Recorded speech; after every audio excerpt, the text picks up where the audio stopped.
So here's a mistake that we consistently make. And that is when anything is put a caution on it, we immediately interpret to mean that it's bad, or that we're talking about it as bad, and maybe we shouldn't use it. And in my last reel was on whether or not essential oils are good for our health, and I spoke specifically about fennel seed essential oil, and definitely did point out some cautions. But that was because it's frequently used in commercially pre-made blends for digestion. And while it does have some digestive benefits, primarily for gas, or if you have diarrhea, it's not always necessary in every single digestive blend.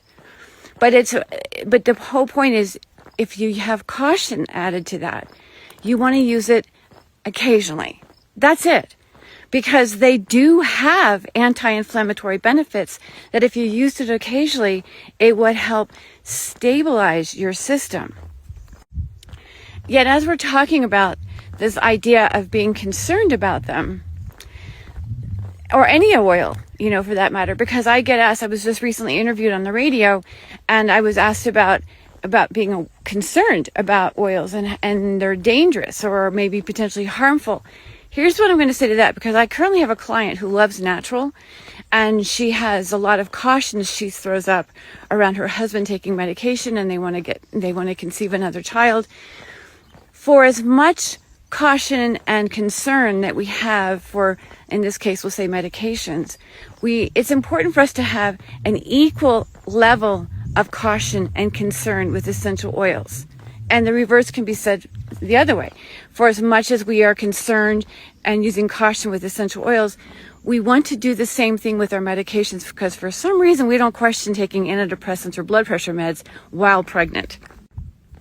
To sum it all up, we have medications because of our knowledge about how essential oil constituents work, or plant components, because there are other plant components that are not in essential oils.